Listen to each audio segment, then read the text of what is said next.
You're holding up my team." Dr. Matthew Brennan didn't even look at her when he said it. He just pulled the equipment case from Emily's hands, shoved it into the arms of the male resident beside her, and walked away like she wasn't worth the breath it took to dismiss her. The other doctors laughed. Not loudly.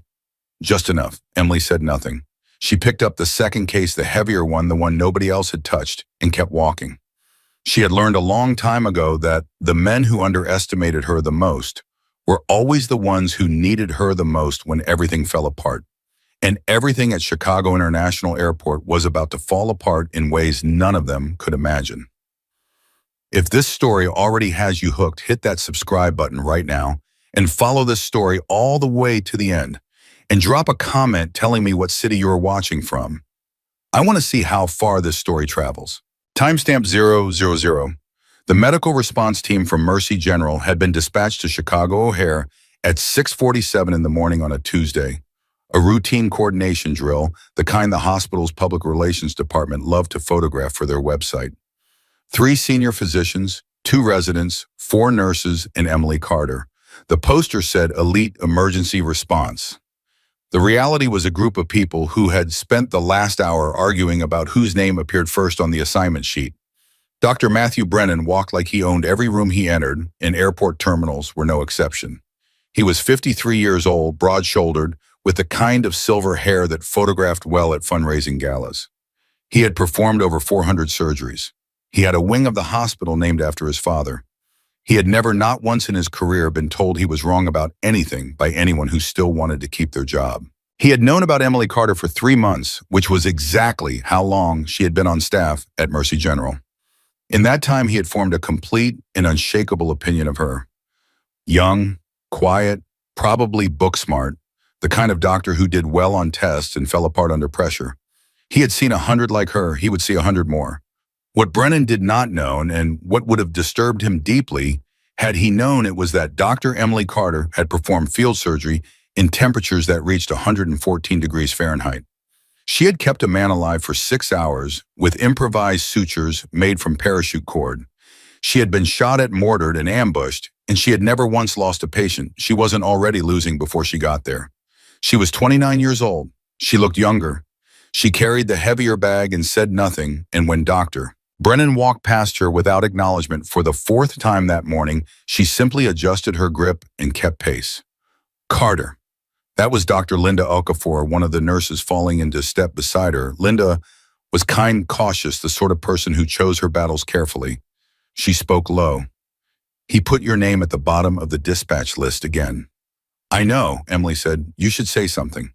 "I'm saying something right now by being here," Emily had said. "That's enough." Linda looked at her for a moment like she wanted to argue, then seemed to think better about it. The terminal was the kind of organized chaos that airports always carried. Announcements overhead, the mechanical shuffle of rolling luggage, the low-grade tension of people who were late for things that mattered to them. The medical response team set up their staging area near Gate 17, which was currently hosting a delayed flight to Denver and a growing crowd of frustrated passengers. Dr. Brennan took position at the center of the staging area and began speaking in the loud, carrying voice he used whenever there was an audience, which was always, "Today is a coordination exercise," he said. "We're here to demonstrate interagency response capability with Chicago PD. That means we look sharp, we move clean, and we represent this hospital the way this hospital deserves to be represented." He paused for effect. "I will be leading all primary interventions. Dr. Osei will take secondary. If anything requires a third responder, Dr. Park handles it." He glanced at Emily. "Carter, you're on equipment management." Equipment management. She was a doctor.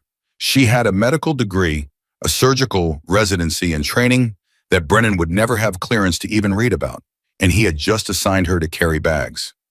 Dr. James Osei caught her eye from across the staging area. He was 36, careful, competent, and one of the few people on the team who seemed genuinely uncertain about Brennan's assessment of her. He gave her a small apologetic shrug. She gave him nothing back, not because she was angry, but because she was watching the terminal. Timestamp 10:00. It was a habit she had never been able to fully turn off.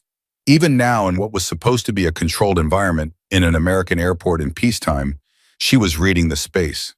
Entry points, sight lines, civilian concentration areas, the location of uniformed officers, the way the crowd moved, which was fine right up until the moment it wasn't. She had spotted the 3 Chicago PD officers near the security checkpoint about 12 minutes after they arrived. 2 men and a woman standard patrol configuration. They were there for the coordination exercise, standing in the easy, loose posture of people who believed this morning was going to be uneventful. She had also spotted the man in the gray jacket. She couldn't have told you exactly what it was. It wasn't something she could articulate in a way that would have made sense to Brennan or Osei or anyone who had learned medicine in a classroom, and only in a classroom. It was the angle of his shoulders, the way he kept his right arm slightly rigid at his side, the way he was moving toward the checkpoint at exactly the speed of someone who did not want to appear to be moving quickly. She watched him for 90 seconds. She shifted her weight. She set down the equipment case. "Brennan," she said. He was talking to the airport's administrative liaison, a harried man named Gerald, who kept looking at his clipboard. Brennan didn't turn around. "Brennan," louder this time. He turned slowly with the expression of a man who had been interrupted during something important. "What is it, Carter?" "You need to look at the man in the gray jacket northwest checkpoint, moving toward the secondary security lane." Brennan looked. The man was walking normally. Nothing was happening. He turned back to her with an expression that mixed irritation and a kind of satisfied contempt. "I need you to make sure the defibrillator unit is properly secured in case we need it for the demonstration." "I think the defibrillator, Carter." She looked at the man in the gray jacket. She looked at Brennan. She picked up the defibrillator case and walked toward the equipment table, and she did not stop watching the northwest checkpoint. 40 seconds later, the shooting started. Timestamp 20:00. It was not the cinematic barrage that people described in movies. It was 3 shots very fast, and then a pause, and then a scream that cut through the terminal like something tearing. And then it was everything at once. The crowd fractured. People moved in every direction and no direction. Someone knocked over a coffee cart. A child was crying somewhere, but she couldn't locate the sound. Glass shattered at the far end of the terminal, which told her at least one shot had gone wide and high. The 3 officers at the northwest checkpoint were down. All 3 of them were down. Emily was already moving. She did not look back at Brennan. She would have if she thought it would have helped, but she knew in her bones what she would find. She had seen it before, the way extreme violence erased trained professionals who had never encountered it. Not cowardice, just the complete failure of the brain's ability to process something it had no category for. Brennan had spent 30 years in controlled operating rooms where nothing ever happened without his permission. He had no category for this. She had 17 categories for this. She used the one that applied. The first officer down was the larger of the 2 men, mid-40s, hit in the left thigh. He was conscious and making noise, which was both good and informative. The femoral artery, if compromised, would have produced a different sound by now. She dropped beside him, her hands already moving, already assessing. "What's your name?" she said. "Rick Kowalski. Rick, I need you to stay still. Are you dizzy?" "No, it burns like hell." "That means the bone might be involved, not the artery. That's actually better news than it sounds." She was already tearing the lower section of her jacket sleeve, moving with the kind of efficiency that came from having done this when someone was actively shooting at her. "I'm going to apply pressure above the wound. You're going to feel it. Don't fight me." "What are you? Who are you?" "I'm your doctor," she said. "That's the only thing that matters right now." From somewhere behind her, "Carter." It was Osei's voice, and there was something in it she recognized. Not panic, the edge just before panic, which was actually more useful. "Brennan he's not responding. I don't know what's happening with him." "I know," she said. She finished securing Kowalski's leg with the torn sleeve, made sure his airway was clear, and turned to look at Osei across 3 yards of chaos. "Who else is down?" Osei pointed. The second officer was the woman, late 30s, on her side near the checkpoint barrier. The third was the younger man seated against the wall, one hand pressed against his chest, his face doing something wrong. "Her first," Emily said, pointing at the woman. "Tell me what you see." Osei crossed to the female officer and knelt. He was quiet for 2 seconds, which in a crisis was a long time. "She's breathing, but it's not right. It sounds wet." "Suspected tension pneumothorax," Emily said. She was already moving toward the third officer, the young man with the wrong face, because she had learned to triage by what would kill fastest. A wet breath was bad. The thing she was seeing in the young man's color was potentially worse. Does anyone have the chest decompression kit? Silence. Then Linda Okafor's voice, startlingly steady. I have it. Get it to Osei. Osei, I'm going to talk you through a needle decompression. Have you done one? A pause. In training, not on a real patient. Today changes that. She reached the third officer. Up close, he was younger than she had thought, maybe 24, 25, the kind of young where it hits you somewhere specific. His name tag said Torres. His lips were going blue, not from a bullet wound, from something else entirely. She pressed 2 fingers against his neck and felt his pulse doing something it absolutely should not have been doing. Torres, she said sharply, look at me. Golly. His eyes moved toward her. Not all the way, but enough. He was still in there. Obstructive shock, she said, and said it for Osei's benefit because she was running 2 diagnoses at once and she needed him on the same page. Possible tension pneumothorax secondary. What do we have for pericardial support? Linda was already moving. She was good under pressure. Emily had noticed that from the first week. The kind of nurse who didn't need instructions repeated. Timestamp 30. From behind her, she heard Brennan's voice. It came out wrong, toneless, like a man reading words in a language he didn't speak. We should wait for the paramedics. The paramedics are 12 minutes out, Emily said. She did not stop what she was doing. Kowalski survives those 12 minutes with what I've already done. Torres does not. Officer, she looked up at the woman, one of the nurses whose name she was blanking on, standing frozen near the equipment table. What's your name? Jensen, the woman whispered. Jensen, come hold this. Jensen moved, slowly at first, then faster, because something in Emily's voice apparently made slowness feel like a choice that would haunt her. Brennan. Emily didn't raise her voice. She never needed to in the field. There was something about absolute calm in the middle of absolute chaos that carried better than shouting. You have 3 options right now. You help me. You stand aside and let my team work. Or you leave the area.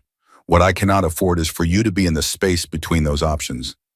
Do you understand me? The silence that followed lasted about 4 seconds. To everyone watching, it seemed much longer. Then Dr. James Osei said, I've got the needle in position. Talk me through it. And Emily talked him through it. She kept her hands on Torres while she coached Osei through the decompression on the other officer. The second-year resident, a young man named Park, who had been shuffling papers at the back of the staging area all morning, appeared at her side without being asked, crouched down and held Torres's shoulder with surprising steadiness. Is this right? Park said. Perfect, she said. Keep exactly that pressure. I didn't know what to do before. I'm sorry. You know now. That's what matters. From Osei, I'm in. I think I'm in. Watch her breath pattern. You're looking for equalization. Give me what you hear. It's changing. It sounds less wet. That's correct. Hold position. Don't move the needle until I get there. Torres's pulse was steadying under her hands. Not normal, not even close to normal. But the specific alarm she had been managing was backing down to something she could work with. She looked at his face, which had stopped doing the wrong thing and was now doing a different thing, something closer to present. You're going to be okay, she told him. He looked at her. His mouth moved. She couldn't hear what he said over the noise of the terminal, the crying and the announcements, and the distant sound of radio chatter from officers who had not been hit. She leaned in close. He said, "You sound like you've done this before." She allowed herself exactly 1 second of something that wasn't quite a smile. Lie still. Timestamp 40:00. Brennan had not left the area. She noticed that without looking at him, the way she had always been able to notice things in her peripheral awareness, without committing her direct attention to them. He was standing 6 feet back from where she was working, and he was watching her, and she could not read what was on his face because she genuinely did not have the bandwidth to care right now. What she could read was the crowd. The civilians who had not fled were doing what civilians always did in the aftermath of violence. They clustered. They watched. They pulled out phones. A few of them were filming. That would matter later for reasons she was already vaguely aware of, but not thinking about right now. What she was thinking about right now was the secondary issue that had been nagging at the edge of her attention since she had gotten to Torres. The shooter had fired 3 shots and then stopped, which meant one of 3 things. The weapon had jammed, the shooter had been neutralized, or the shooter was still in the terminal and waiting. She looked up at Linda. Where did the police response go after the shots? Linda looked around, processing. South end of the terminal. I think there was a second report, maybe a suspect sighting. So the northwest checkpoint area has been cleared of tactical response. I think so, yes. Which means if there's a secondary threat, it comes back this direction. She said it quietly, only for Linda, and kept her hands on Torres. I need you to do something for me. Yes. Get one of those airport security officers over here. Not in the emergency zone, on the perimeter. I need eyes on that checkpoint. Linda hesitated for half a second, then went. Osei called out, breathing is equalizing. What do I do now? Maintain position. I'm coming to you in 60 seconds. Keep talking to her. What's her name? Osei looked down. Martinez, he said. Her name tag says Martinez. Talk to Officer Martinez. Tell her what you're doing and why. Make her feel like she's in the loop. She heard Osei start talking low and steady, and the quality of it was surprisingly good. He was a good doctor. He had been working under a man who had been making him smaller for years. She had seen that pattern before too, in a different context, in a different world, and it made her angrier than almost anything Brennan had done to her directly. She finished stabilizing Torres. She stood. She crossed to Osei without rushing, because rushing in a trauma scene communicated fear to everyone around you, and the people around her right now did not need more fear. Timestamp 50:00. She checked Osei's needle placement. It was good. Better than good, actually, for someone who had only done it in simulation. She told him so quietly and saw something change in his face. Not relief exactly, more like the confirmation of something he had suspected about himself but had never been allowed to demonstrate. You did well, she said. I had a good instructor, he said, and then looked almost surprised that he had said it. She checked Martinez. The officer's color was improving. Her eyes were open and tracking. Emily leaned over her and said, Officer Martinez, I'm Dr. Carter. You've had an emergency procedure on your chest to relieve pressure. You're going to feel short of breath for a while. That's normal. Don't fight it. Martinez's voice came out rough. The other two, Kowalski has a leg wound and he's stabilized. Torres had a cardiac complication secondary to shock. He's stabilized too. She paused. You were the most critical. You went first. Something moved across Martinez's face. How did you know? Experience, Emily said and stood up. Brennan was still there. He had moved closer at some point, close enough that she almost walked into him, when she turned and she stopped short and they looked at each other from a distance of about 2 feet. He looked wrong. Not in the way Torres had looked wrong, not in the medical sense. In the human sense, he looked like a man who had just watched something that had rearranged the furniture in a room he thought he knew perfectly. You've done this before, he said. Not an accusation. Not quite a question. I've done what needed to be done, she said. Same as now. That's not what I mean, Carter. Where did you, he stopped. I assigned you to equipment. You did. You should have. He stopped again, and she watched him try to locate the end of that sentence and fail. You should have listened to me. You should have stayed in your lane. You should have let me handle it. Every version was worse than the one before it, and he seemed to know it because he eventually said nothing and stepped back. I need to check Kowalski again, she said. Excuse me. She walked past him.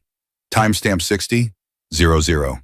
Kowalski was awake and alert when she got back to him, and the first thing he said was, They told me you're the one who stopped the bleeding. I had help, she said, which was true. They also said you were supposed to just carry bags. She checked the tourniquet, checked the pulse below the injury, checked his color. Everything was holding. Someone has to carry bags, she said. He laughed and then winced hard because laughing used muscles that were currently in no condition to be used. Sorry. Don't make me. What did you use? This doesn't look like standard issue. It isn't. Looks like something they taught us in the service. She looked up at him. Were you in the service? Army. 2 tours. Got out in 2015. He studied her face. You. She held his gaze for exactly 1 second longer than she needed to. Then she looked back at the tourniquet. Let's talk about your leg. He was quiet for a moment. Yeah, he said finally. Okay, sure. But he kept looking at her. The paramedics arrived 8 minutes later. In those 8 minutes, Emily checked each of the three officers, twice coordinated with Linda, on fluid management for Kowalski talk park through monitoring Torres, and twice redirected nurses who had been hovering uncertainly at the edges of the scene and who visibly needed someone to give them a specific task to make them functional. She did not see Brennan during those 8 minutes. She was aware that he was in the general area. That was all. When the paramedics came through the terminal doors with their equipment, the lead paramedic, a heavy-set man with close-cropped gray hair, stopped short when he saw the three officers.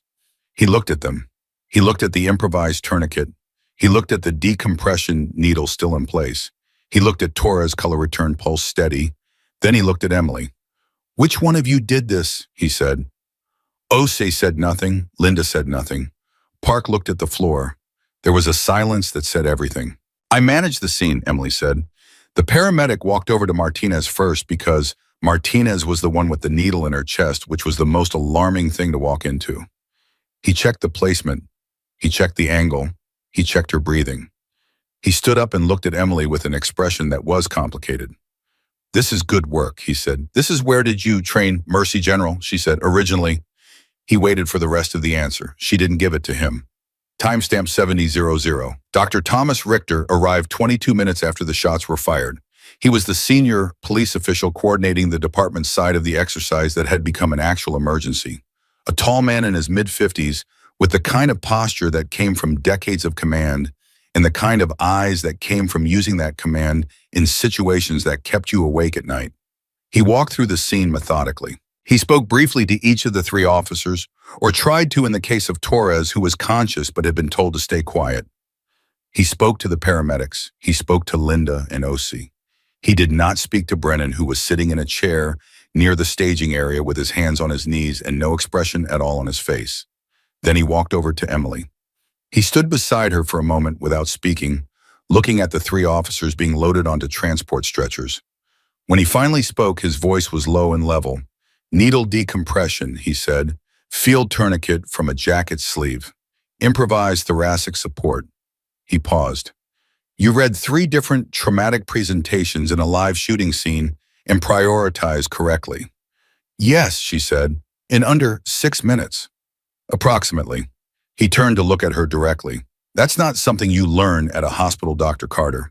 She met his eyes. She said nothing. I've seen work like this twice before in my career, Richter said. Once in Mosul, once in a field hospital outside Bamako. He watched her face carefully. The second one was done by a special operations medic attached to a JSOC unit. A woman as it happened. I never got her name. The report I read described her as exceptional under fire. Emily did not blink. Small world, she said. Richter looked at her for a long moment. Then something shifted in his face, something that wasn't quite recognition and wasn't quite respect, but was something that contained both of those things. Yes, he said quietly, it is. The stretchers were moving now. Kowalski was asking about his wife. Martinez was telling the paramedics she was fine in a voice that made it clear she planned to tell everyone she was fine for the next several days, regardless of how fine she actually was. Torres had his eyes closed, but his hands were relaxed and his breathing was even.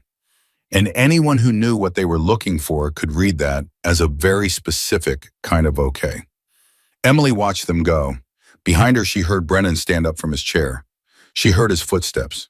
She didn't turn around. Carter, he said. She waited. He stopped, started again. I owe you an explanation. You owe me nothing, she said. She turned and looked at him, and what she felt was not anger, not satisfaction, not the complicated triumph she might have expected. What she felt was tired in a way that had nothing to do with this morning. You made a call based on what you knew. You didn't know enough. That happens. That's remarkably generous considering. It's not generous, she said. It's accurate. And right now, accuracy is the thing I'm most interested in. She picked up the equipment case of the heavy one, the one nobody else had touched. We should debrief with the airport authority. There may still be a secondary threat to assess. She walked toward the terminal authority office, and after a moment, she heard the rest of the team fall in behind her.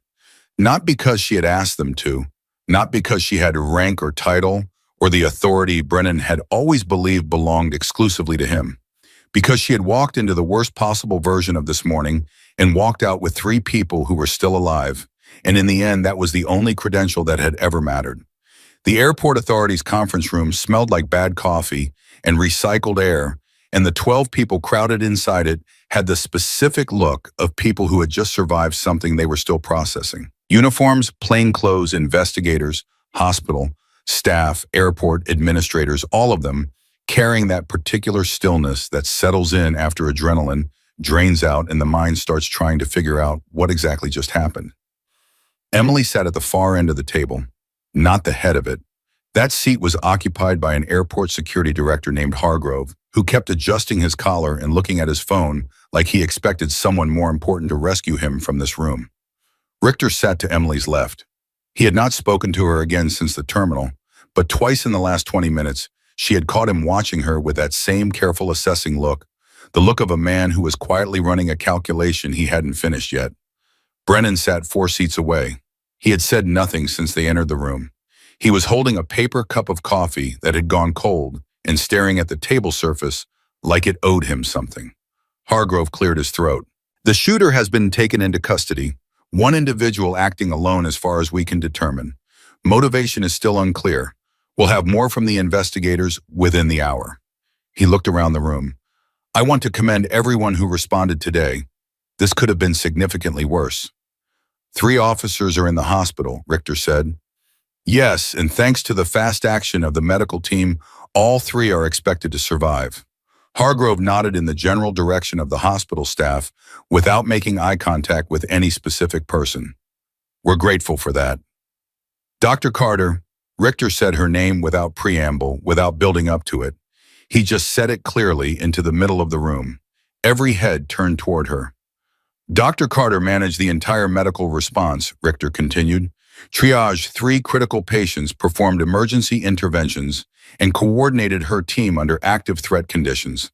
I want that in the record. Hargrove wrote something on his pad. Of course, absolutely. We'll note that.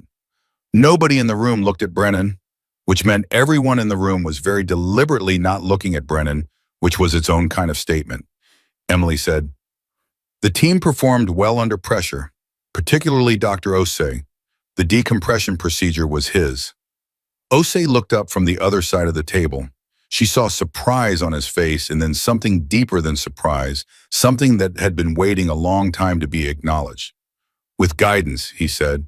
With very minimal guidance, she said. You made the critical decisions. That should also be in the record. Timestamp 122:00. The debrief lasted 40 minutes. Emily spoke only when she had something specific to add and said nothing she didn't mean. She had learned that discipline in environments where unnecessary words could cost time, and time was the thing that people died of most. Afterward, in the corridor outside the conference room, Linda Okafor appeared at her shoulder. That was something, Linda said. Which part? All of it, but especially that. Linda glanced back toward the conference room. You gave OC credit in front of a room full of people who matter. You didn't have to do that. He earned it. Brennan never would have done that. Emily said nothing to that because it was true, and saying so wouldn't have helped anything. Can I ask you something? Linda said. You can ask. How long have you been, the things you did today? That wasn't textbook. That wasn't residency training. She paused. I've been a nurse for 18 years. I have never seen anyone move like that in a real emergency, not even close. Emily considered her answer. She had been considering some version of this answer for 10 years. For every new environment she had walked into, every introduction, every moment when she had to decide how much of herself to offer up to people who hadn't earned the whole truth yet. I've worked in difficult environments, she said finally. Linda waited for more. When it didn't come, she said, that's not really an answer. No, Emily agreed, it isn't. Linda was quiet for a moment. Then, are you okay? The question caught Emily off guard, not because it was complicated, but because it was simple. And simple things had a way of landing in places that the complicated ones missed entirely. I'm functioning well, Emily said. That's also not really an answer. Emily almost smiled. No, she said, it isn't. Timestamp 132:00.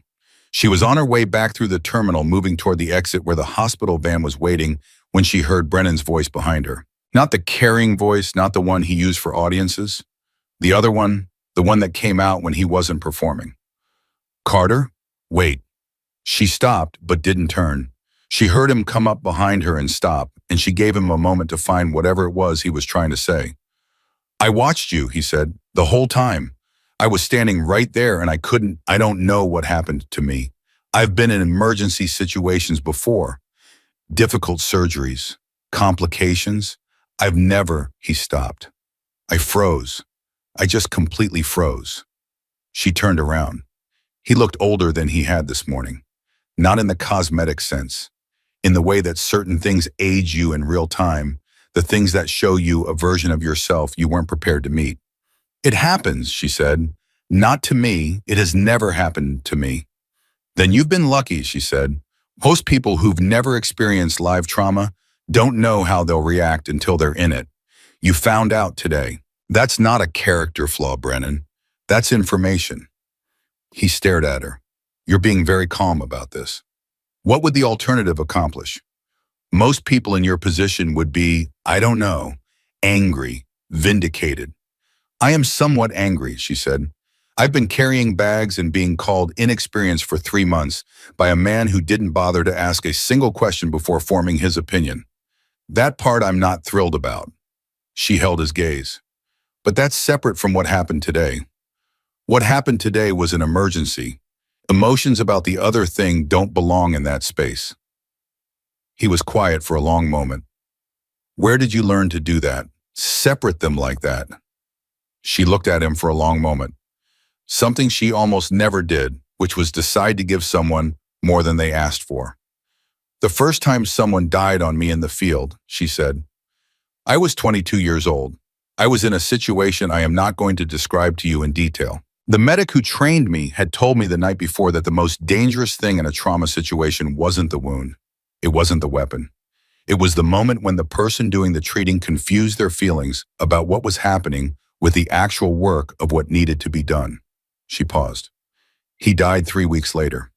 I didn't. Brennan said nothing. I carried what he taught me, she said. That's where I learned it. She turned and walked toward the exit, and this time he didn't call after her. Timestamp 142:00. The hospital van ride back to Mercy General took 31 minutes in mid-morning traffic. Emily sat in the second row beside Park, who had spent the first 10 minutes of the ride staring out the window, and who now appeared to be working up to something. Dr. Carter, he said finally, I wanted to say thank you for telling me what to do back there. I know you had about 17 other things to manage, and you still took the time to, he shook his head. Thank you. You responded well, she said. You showed up. In a real crisis, that's not nothing. That's actually most of it. I've been on this team for 8 months, he said. This is the first time anyone in a senior position has told me I did something right. She looked at him. 27, maybe 28. The kind of careful intelligence that came out mostly in riding on this team because there was no room for it anywhere else. You should have been told more, she said. He looked at her. Why are you being... He stopped like he wasn't sure how to finish it without sounding either ungrateful or naive. Human, she offered. He half laughed, which seemed to surprise him. I was going to say kind. Same thing, she said. Most of the time. O.C. was in the front row and she could tell from the line of his shoulders that he had been listening. He didn't turn around, but his posture changed slightly, loosened the way a person relaxes when they hear something they needed to hear, even though it wasn't directed at them. Brennan sat in the back of the van alone. Nobody sat next to him. It wasn't theatrical or deliberate. It was just the natural geometry of 10 people choosing their seats, and it had produced that particular result all on its own. Timestamp 152:00. Chief of Medicine, Dr. Patricia Marsh, was waiting for them in the lobby of Mercy General.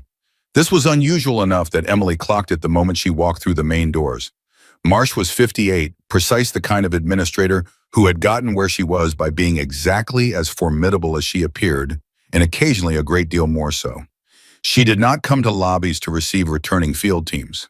She sent emails. She was standing next to a tall man Emily had never seen before, a man in his early 60s with close-cut silver hair and a bearing that did not belong in a hospital lobby. Military, Emily thought, before she had consciously decided to think it, or former military, the kind of former that was more like a permanent state than a past tense. Marsh's eyes found Emily immediately. "Dr. Carter," she said, "my office, please." Brennan started walking forward. Marsh looked at him once. "You too, Matthew." That was the first indication that something larger was moving. Marsh used first names only when the situation was serious enough that formality felt dishonest. The office was on the fourth-floor corner, the kind of room that collected light and used it efficiently. Marsh closed the door. The tall man stood near the window and said nothing. "I've been on the phone for the last hour and a half," Marsh said. She sat behind her desk but leaned forward, her elbows on the surface, which was also unusual. "The airport authority, the Chicago PD, and two other parties whose names I am not authorized to share in this setting." She looked at Emily. "I have received 4 separate accounts of what happened at O'Hare this morning. All 4 are consistent. All 4 place you at the center of every significant medical intervention." She paused. "And one of them contained information about you that I did not have." The room was very quiet. Brennan was standing to Emily's right. She could feel him go still. "I want to be clear," Marsh continued, "that I am not asking you to confirm or deny anything. What I am telling you is that certain things have been communicated to this hospital that have changed the picture significantly." She glanced at the tall man by the window, something brief and deliberate. "And that I should have then asked better questions 3 months ago when you joined this staff." "You asked the questions that were available to you," Emily said. "Apparently not all of them."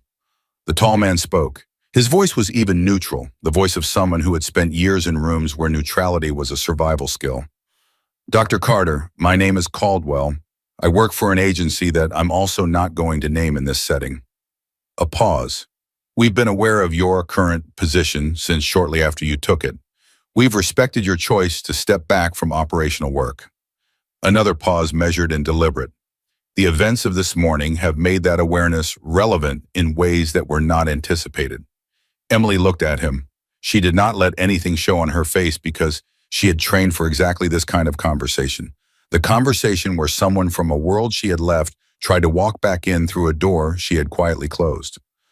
"I'm a trauma physician," she said, "at this hospital.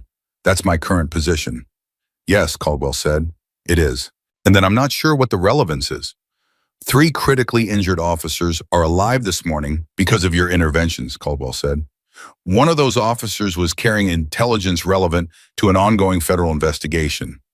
Had he not survived, that investigation would have been compromised significantly."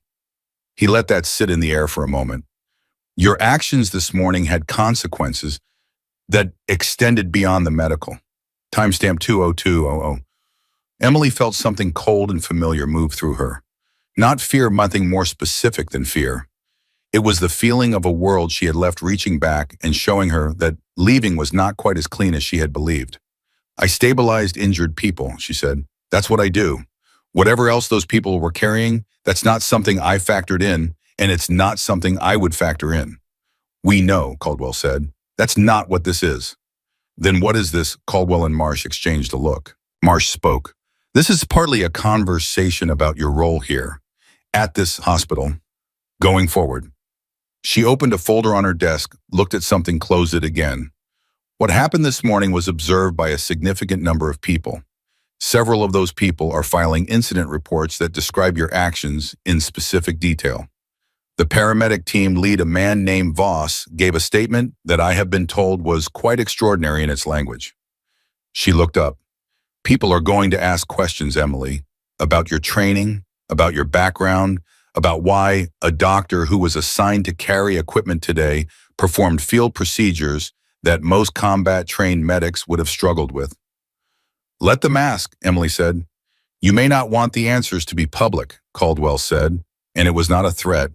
It was the kind of truth that sounded gentle because it was. Emily looked at the ceiling for a moment. Just one moment. Then she brought her eyes back down and looked at Marsh. "What are you proposing?" she said. Marsh set both hands flat on the desk.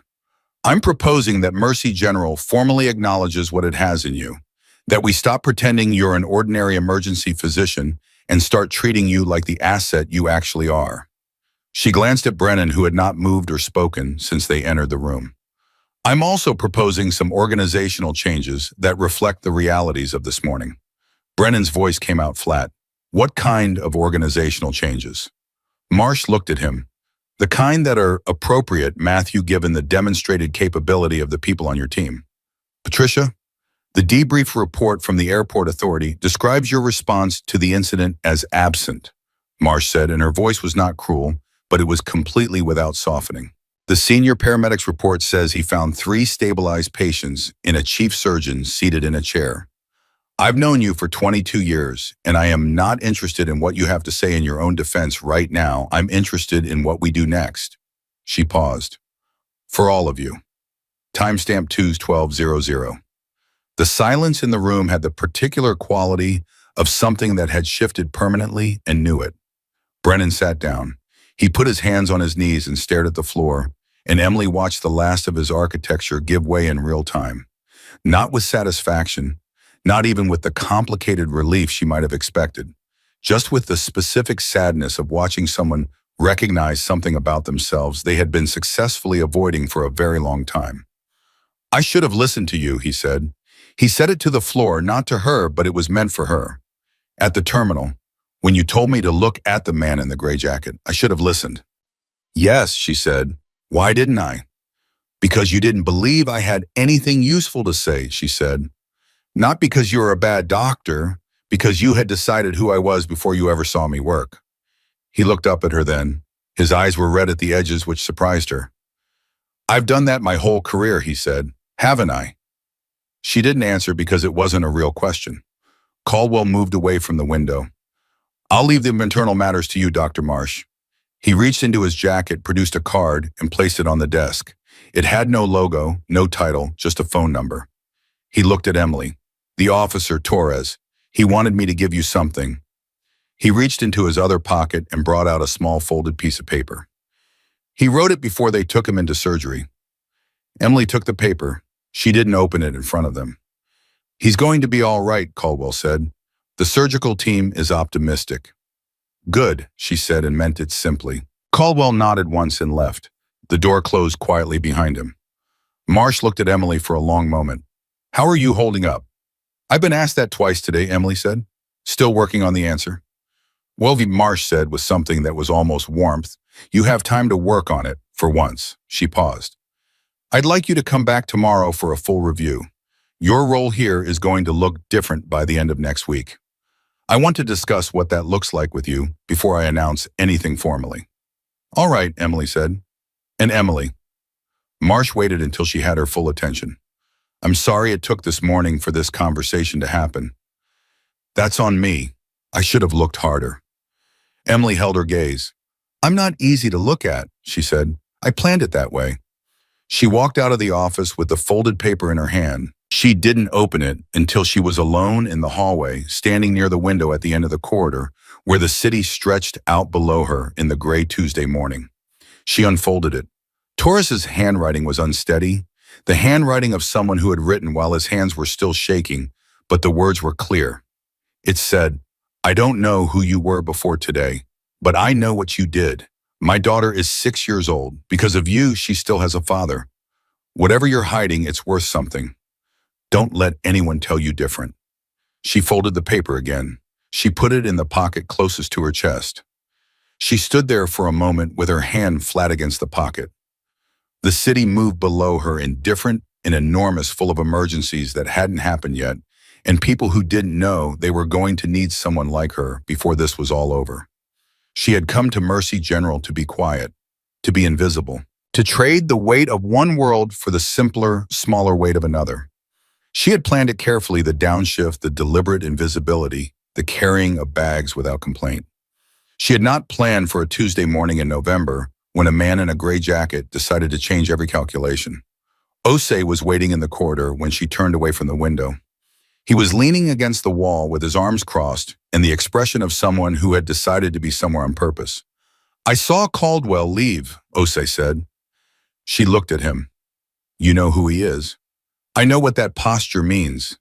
He said simply, my uncle served for 26 years. You learn to recognize it. He paused. I also know what your posture means, the way you move today, the way you talk to people when everything is going wrong. He paused again. You weren't just trained, you were trained for things that most of us will never see. She said nothing. I'm not asking you to tell me, he said. That's not what this is. He pushed off the wall, straightened up. I just wanted to say whatever it was, wherever it was, the people those places made you into showed up today for 3 officers who would have died without you. And that matters. It matters completely.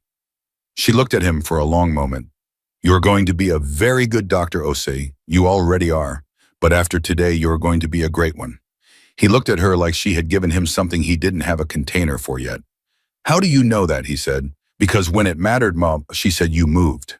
She walked toward the elevator. Behind her, she heard him exhale slowly, the sound of a man setting something down that had been heavier than he had realized. The elevator doors opened. She stepped inside. In the pocket nearest her chest, Taurus's note sat folded against her heartbeat. Small and certain, the weight of something that was not nothing, that would never be nothing, that she would carry quietly, the way she had always carried the things that mattered most. The doors closed. She slept 4 hours that night, not because she couldn't sleep more, but because somewhere around 3 in the morning, her mind made a decision her body wasn't consulted on, and she was awake in the dark with the specific clean alertness that had followed her out of every deployment she had ever come home from. The kind of awake that didn't argue with you. She lay still for a few minutes anyway. Old habit, assess the environment before you move. The apartment was quiet. The city outside made its low, permanent noise. Nothing was wrong. Everything was different. She got up and made coffee and stood at the window and thought about Torres's note. She had read it 4 times. Each time the thing it did to her was slightly different. The way a song sounds different depending on the hour you hear it. At 11 at night, it had felt like a gift. At 3 in the morning, it felt like a responsibility, which was heavier and in some ways better. My daughter is 6 years old. Because of you, she still has a father. She had not gotten into medicine for the gratitude. She had never needed the gratitude. But there was a difference between not needing something and not being moved by it. And at 3 in the morning, with bad coffee and a city that didn't know her name, she was willing to admit that Torres's 6-year-old daughter had found a crack in the wall she had spent 10 years building. She was dressed and out the door by 6:15. Timestamp 242:00. Mercy General was different in the early morning. Not quiet or exactly, hospitals were never quiet, but the particular kind of noise changed. Day shift chaos hadn't started yet. The overnight staff had the exhausted, slightly transparent quality of people who had been awake too long and were starting to see through things. She went to the trauma unit first because she always went to the trauma unit first. It was the habit of someone who had learned to check on her people before anything else, even before she ate, even before she fully oriented herself to the day. Linda Okafor was finishing an overnight. She looked up when Emily came through the doors, and for a moment, neither of them said anything. And that silence had the particular quality of 2 people who had been through something together and were still working out what it had made them to each other. You're here early, Linda said. I'm here when I'm here, Emily said. How'd the overnight go? Quiet. Couple of cardiac events, 1 pediatric respiratory thing that resolved cleanly. Linda set down the chart she was holding. I've been thinking about yesterday. What about it? About you. About the things I've been watching you do for 3 months and not understanding. She paused. Did you know the first week you were here, Brennan told the nursing staff that you were a diversity hire, that you'd gotten your residency through a program and not on merit? Emily looked at her without expression. No, I didn't know he said that. I didn't repeat it, Linda said. I want you to know that. I didn't repeat it and I didn't believe it, but I also didn't push back, and I should have. You didn't know me yet, Emily said. No, but I knew it was wrong to say regardless. She met Emily's eyes. I'm saying it now because I want you to know the field you were actually playing on, in case you didn't. Emily was quiet for a moment. I had a general sense, she said. I'll bet you did. A beat of silence, and then Linda said, the paramedic, Voss. He called the hospital this morning, asked for you specifically. I don't know if anyone told you. No one told me. He left a number. I put it on your desk. Emily nodded. Thank you. Don't thank me. You saved 3 lives yesterday and you've been carrying bags for 3 months. I should have been doing a lot more than leaving phone numbers on desks. Linda picked her chart back up, then stopped. One more thing. Go ahead. The nurses on this floor, all 7 of us who were on yesterday, we talked last night. If Marsh gives you a leadership role and asks you to build a team, we want to be on it. She said it simply without performance. Every one of us. We already talked about it. Emily looked at her. She had managed teams in places and conditions that would have taken Linda apart at the seams, and in all of those places, the moment when people chose to follow you had never felt small. It never got small. She had hoped it wouldn't. I'll remember that, she said. Timestamp 2:52:00. Marsh's review was scheduled for 9. At 8:45, Emily was in the hallway outside the chief of medicine's office when she heard raised voices inside and stopped without meaning to. Brennan's voice. You're doing this today.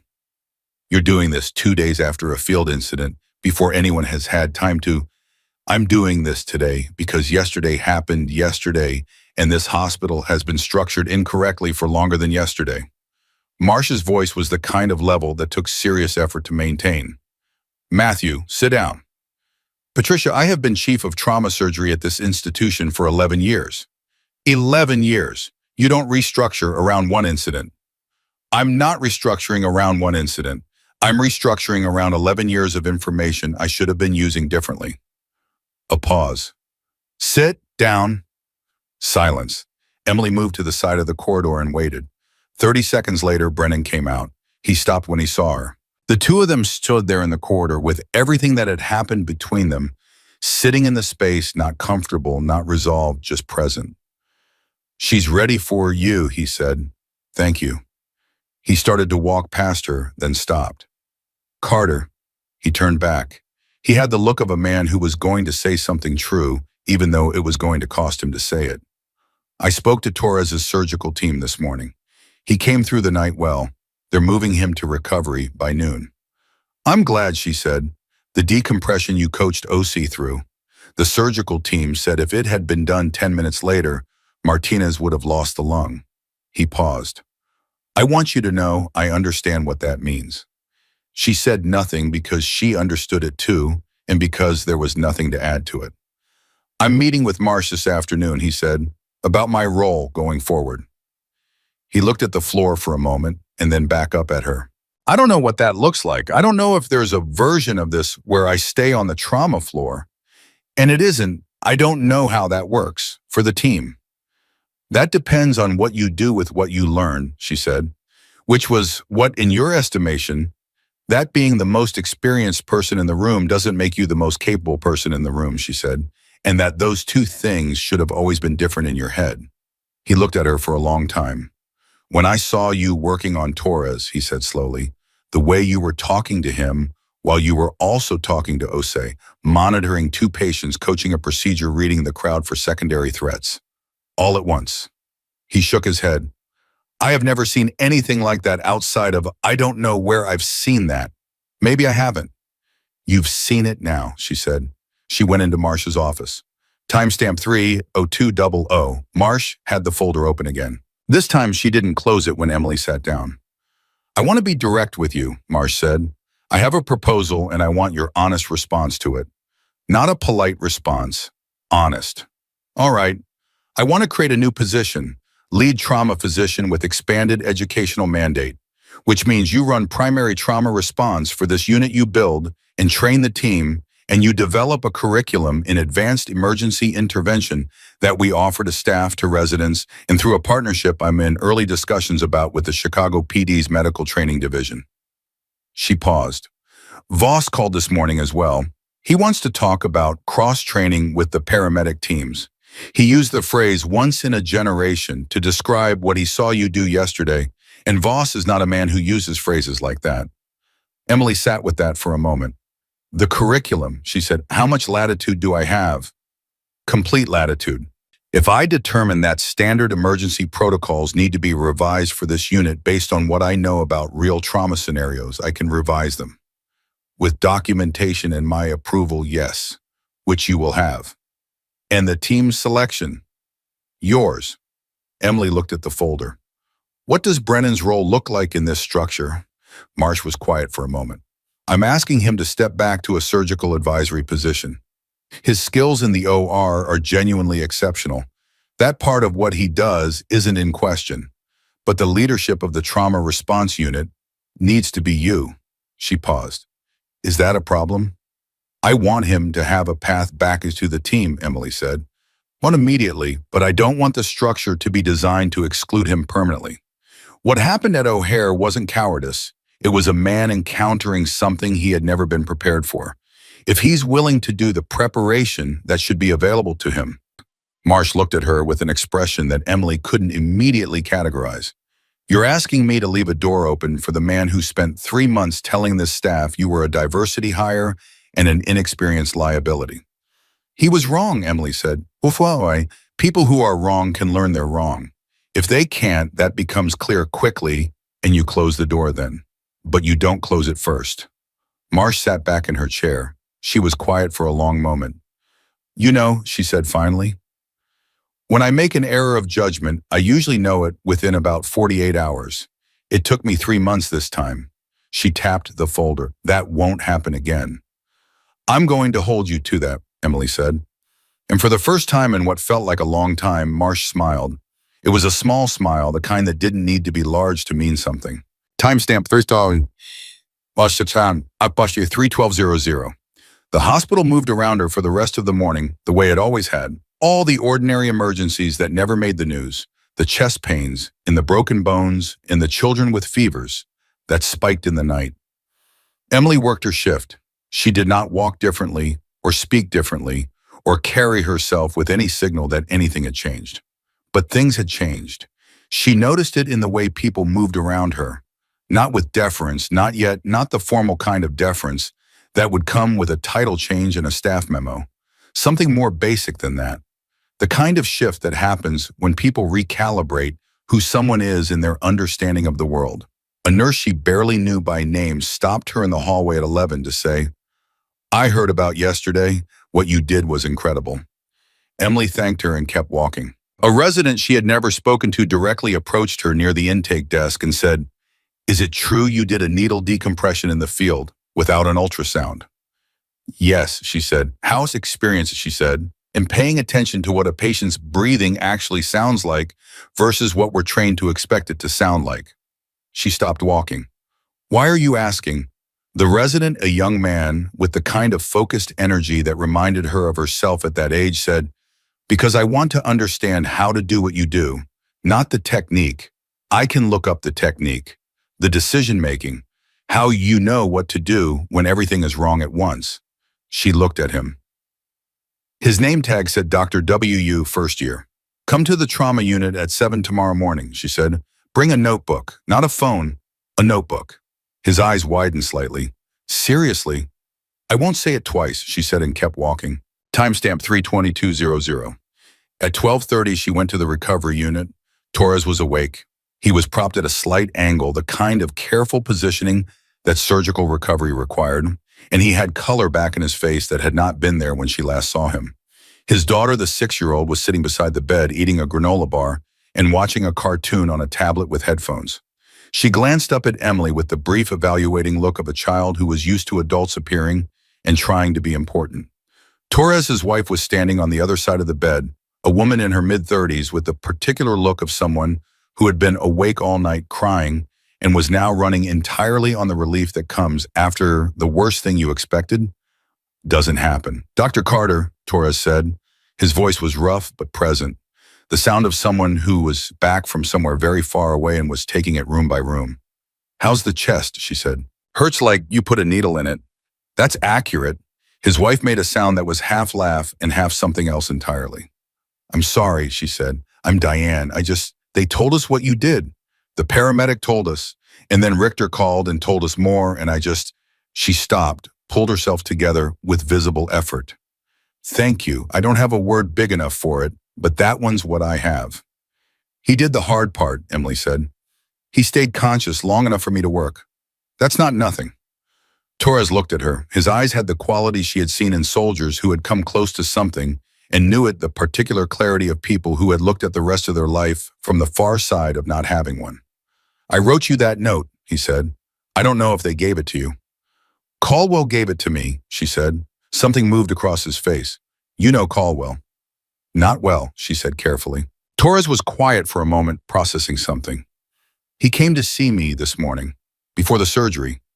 Told me something I want to ask you about." He glanced at his wife and the small, headphone-wearing daughter. "Diane, could you take Maya to get something to eat?" "Give me about 10 minutes." Diane looked between them. She was perceptive, Emily could tell. The look she gave Torres contained a question and the permission to answer it or not answer it. He gave her a small nod.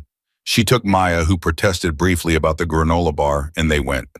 Timestamp 3:32:00. When the door closed, Torres looked at Emily directly. "Caldwell told me you served with the 75th Ranger Regiment's attached medical element," he said. "JSOC support, Afghanistan 2014 to 2018. And before that, a unit he declined to name starting when you were 19. She met his eyes. She said nothing. "I was 82nd Airborne," he said. "I got out in 2019. And I knew people, not many but a few, who had worked alongside the kind of unit he was describing. I never knew their names. I barely knew their faces." He paused. "But I knew what they could do." The room was very quiet. "I know why you're here," he said. "Doing what you're doing, living the way you're living. I get it." He paused. "I just want you to know that I know who you were before this, and I know what it cost." She was quiet for a long moment. "What it cost," she said slowly, "is a conversation for a different time." She looked at him. "Maybe when you're not 12 hours out of surgery." He almost smiled. "Deal." She started to stand. He said, "One more thing." She stopped. "Yesterday, when everything was going wrong, you talked to me, not about medical stuff, just you kept talking to me, like I was still a person and not a problem to solve." He paused. "A lot of medics don't do that. They get clinical, which makes sense. But you talked to me like," he stopped searching for it, "like the outcome mattered to you personally, not professionally." "It did," she said simply. "Why, you didn't know me." She looked at him for a moment. "I knew you had a 6-year-old daughter," she said. "I read your name tag. You introduced yourself when I told you my name. You asked who I was when you were losing consciousness." She paused. "People who ask questions when they're afraid that are people who are still fighting. I have always worked hardest for the ones who are still fighting." Torres looked at her for a long moment, and his eyes went red at the edges, the way eyes do when something lands in a place that doesn't have a defense. "You should teach that," he said. "Whatever that is, whatever makes you that way." His voice was rough. "The world needs more doctors who work that way." When she put her hand briefly on his forearm, the way she had done 1,000 times with 1,000 patients in conditions that made this quiet recovery room look like paradise. Just a brief, clean contact that said, "I was here, you matter, you're going to be all right." Then she walked out. Timestamp 3:42:00. In the corridor outside Torres's room, she stopped and stood still for a moment with her back against the wall. She had been trained by people who believed that the most dangerous thing a soldier could do was to feel too much in the field. Not because feeling was weakness, because it accumulated.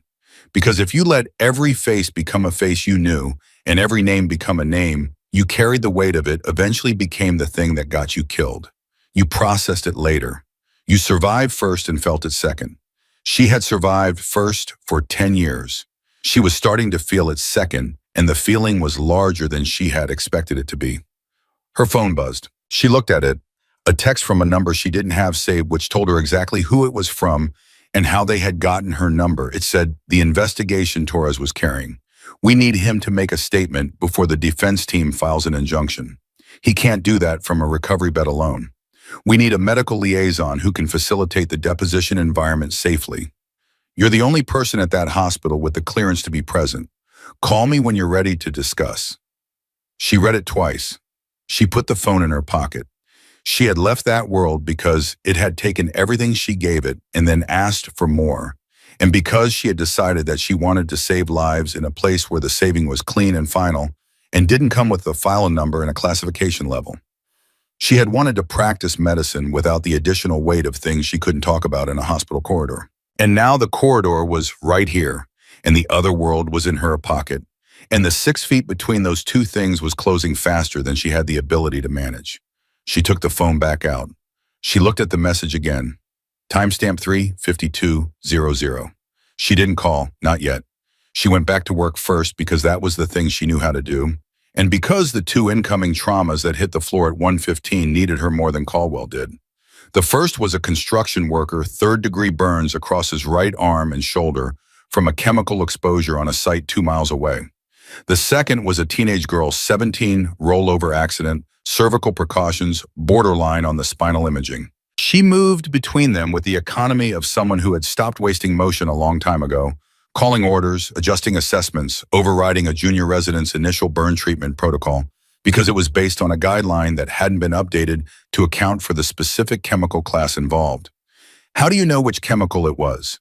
The resident, a third year named Abrams, said. He was not argumentative, genuinely curious, the kind of resident who asked because he wanted to understand. The color of the burn margins, she said, the pattern of involvement, the smell which you should have cataloged when he came in. She kept moving. What did you smell? Abrams blinked. I wasn't paying attention to. Start paying attention to all of it, she said. What it looks like, what it sounds like, what it smells like. Your senses are diagnostic tools. Stop using only 2 of them. She was aware of Park nearby writing something in his notebook. She had not told him to do that. He had just started doing it somewhere between yesterday and today. She noted it and kept moving. The teenage girl was more complicated. Her name was Lily, and she was terrified in a way that wasn't entirely about the accident. Emily read it in the first 30 seconds, the way she lay too still, the way she answered questions too carefully, the way her eyes went to the door every time it had opened. She ran the imaging. She managed the cervical precautions. She did everything that the case required. And then she sent the other staff out of the bay on various tasks and sat down beside the bed. Lily, Asa, she said, the imaging looks okay. I want to be thorough, so we'll repeat it in an hour, but right now your spine looks like it tolerated the accident. Okay, the girl said. She was staring at the ceiling. Who were you afraid was going to come through that door? Emily said. A long pause. How did you know I was afraid? I pay attention to all of it, Emily said. Timestamp 4:02:00. Lily's name was actually Liliana Vasquez, and she was 17 years old, and the accident had not been entirely an accident. Emily spent 40 minutes with her before she called social services, and another 20 minutes after that making sure the handoff was handled by someone she trusted, which turned out to be Linda, who had come back for a second shift because she said she wasn't tired, which was not true, but some things mattered more than being tired. You flagged this in under 3 minutes, Linda said quietly in the corridor. Abrams had her for 10, and he was just working the neck. He's learning, Emily said. So are we all. Some of us faster than others. Emily's phone buzzed again. Same number. No text this time. Just a call. She looked at the screen. She let it ring twice, then she answered. Caldwell, she said. I need 30 minutes of your time, Caldwell said. Not on the phone, in person. Today, if possible. You understand, I'm in the middle of a shift. I do, which is why I'm asking instead of telling. She almost laughed at that. Almost. 3 o'clock, she said. There's a coffee place on Michigan Avenue, 3 blocks east of the hospital. I'll be there for 20 minutes starting at 3. Understood, he said. Thank you. She hung up. Osei appeared at her shoulder. He had that quality again of being somewhere on purpose. I heard about Wu, he said. What about Wu? That you told him to come in at 7 tomorrow morning with a notebook. He paused. He told 6 other first years. They're all planning to show up. She turned to look at him. 6. 7 including Wu. He paused. I'd like to come too, if that's appropriate. She looked at him for a long moment. 7 first years and Osei. 7 people with notebooks at 7 in the morning or before the chaos started, before the hospital fully woke up in the specific quiet that she had always found to be the best time to talk about the hardest things. 8 a.m., she said. Not 7. 7 I need for myself. 8 a.m., he repeated. I'll tell the others. She turned back to the nursing station, pulling up Lily's chart on the screen, checking the social services documentation, making sure everything was right and complete, and would stay right and complete after she left the building. That was the part that nobody saw, and nobody thought to comment on the work that happened after the visible work, the careful closing of loops that kept the people she had treated from falling through the gaps the moment she stopped looking. Torres's note was still in her pocket. Caldwell's message was still in her phone. 7 first years, and Osei had a 7 a.m. appointment that was now 8 a.m., and Marsh had a proposal on her desk that was going to change the structure of this floor, and Voss had used the phrase once in a generation, and somewhere in a federal file with a classification level, she was not supposed to know about a woman named Emily. Carter had a decade of work that had shaped everything she was, and that nobody in this building had known about 3 days ago. She saved the chart, she closed the screen, she went to see her next patient. Because that was the thing about real medicine, the kind she had practiced in places that didn't have names on maps, and the kind she practiced here in this hospital that smelled like antiseptic and burnt coffee. It did not stop for your feelings. It did not pause for the things that were shifting underneath your feet. It kept coming patient after patient, need after need, and you either kept pace or you didn't. She kept pace. She had always kept pace. She picked up the next chart and walked through the next door, and the door closed behind her with the quiet certainty of someone who knew that whatever was waiting on the other side, she had been prepared for it longer than anyone in this building would ever know. The coffee place on Michigan Avenue was called Grounds, and it had the particular quality of a place that had survived long enough in a city that ate businesses alive to have developed a personality of its own. The afternoon light came through the front windows at an angle that made everything look slightly more significant than it was. Emily arrived 4 minutes early, ordered black coffee, and sat with her back to the wall facing the door. Caldwell came in at exactly 3 o'clock. She had expected that. Men like Caldwell were never late and never early. Punctuality was a form of control, and control was the only environment they knew how to breathe in. He ordered nothing. He sat across from her and set his hands flat on the table and looked at her with the particular directness of someone who had decided that this conversation was going to happen cleanly or not at all. "I'll get to the point," he said. "Please. The federal investigation that Torres is connected to involves a network we've been tracking for 14 months. The target is a procurement corruption ring operating inside 3 separate defense contractors with ties to active military supply chains." He paused. Torres was moving a piece of physical evidence the morning of the shooting. The shooter was not random. He was hired. Emily set down her coffee. The shooting at O'Hare was a targeted hit. On Torres specifically, yes. The other 2 officers were collateral positioning. They weren't the objective. She processed that. She had known somewhere in the part of her brain that never fully stood down that the geometry of those 3 shots had been too deliberate for a random act of violence. 3 shots, triangulated, placement clean, exit attempt. It had read like trained work from the moment she heard it. She had filed that observation somewhere behind the medical emergency and left it there because the medical emergency was what was in front of her. "The evidence Torres was carrying," she said, "recovered. He had transferred it before he was hit. The investigation is intact." Caldwell paused. "But the people who ordered the hit don't know that yet, which means Torres is still a target." The coffee was getting cold. She didn't touch it. "You're telling me this because," she said, "because Torres trusts you. He made that clear this morning." Caldwell leaned forward slightly. "And because the deposition has to happen before the defense team files on Friday. We need Torres medically cleared to give a recorded statement by Thursday evening.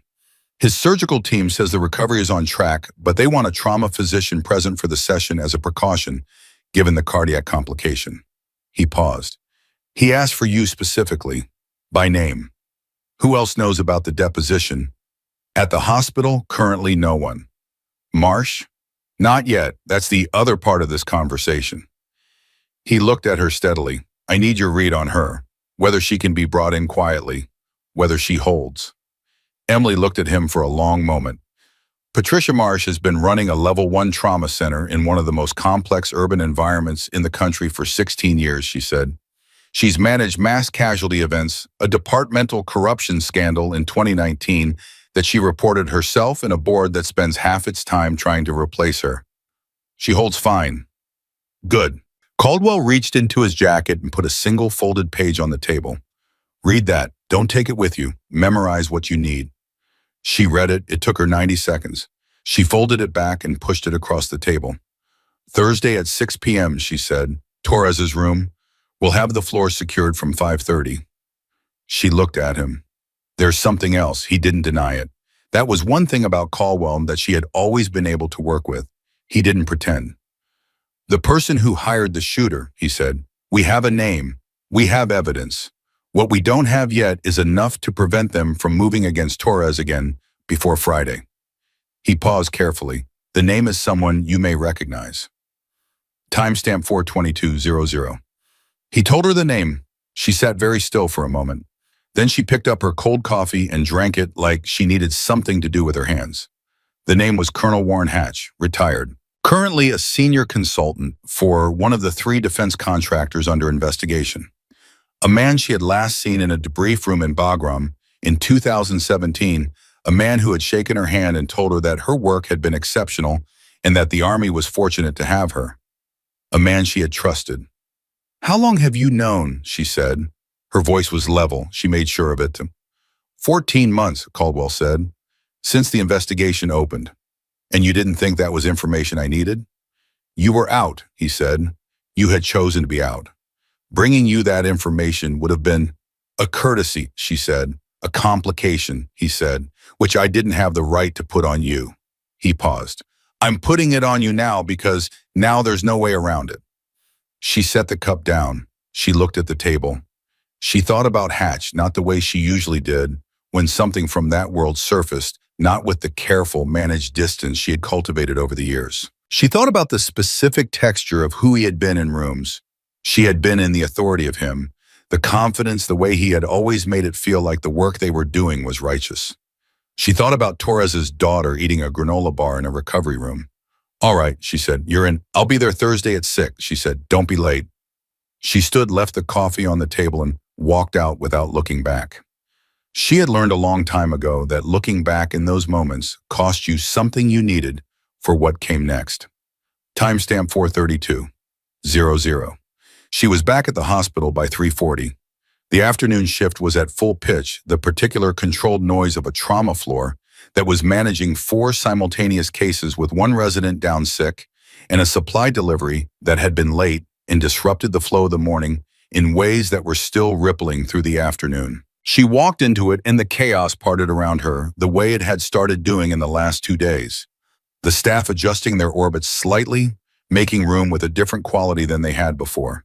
She noticed it the same way she noticed everything without making a performance of noticing. Park fell in beside her immediately. He had his notebook. Brennan's patient in Bay 4, he said, keeping pace. Post-surgical complication, possible wound dehiscence, but Brennan is in a meeting with Marsh and the covering resident isn't sure whether to escalate. Which resident? Abrams. Get Abrams to Bay 4 right now and tell him I'm coming, she said, and tell him not to touch anything until I see it. She was in Bay 4 in 90 seconds.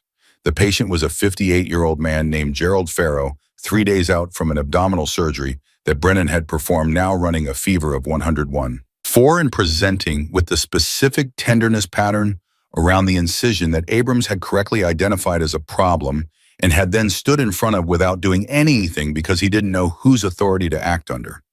You were right to flag it, she told Abrams, pulling on gloves. Wound dehiscence, early presentation. We catch this now, we avoid a second surgery. She looked at Farrow, who was watching her with the wide-eyed focus of a man trying to determine how scared to be. Mr. Farrow, I'm Dr. Carter. This is something we can handle, and you're going to be all right. I need you to lie as still as you can for about 4 minutes. Is it bad? Farrow said. It's something that needed to be caught today, she said, which is why it's a good thing Dr. Abrams was paying attention. Abrams looked at her from across the bed with an expression that contained an entire conversation. She gave him a brief nod and kept working. The intervention took 6 minutes. Clean, controlled, no secondary surgery required. When she was done, Farrow's fever was still present, but the immediate structural risk was managed and the treatment plan was clear. She talked him through it in the language she always used, which was the language of specificity and calm, the language that said, I know exactly what this is and I know exactly what to do, and I need you to trust that. People always knew when you meant it. Pharaoh's breathing changed within 60 seconds. That was how she knew, timestamp 442:00. Brennan found her in the corridor 20 minutes later.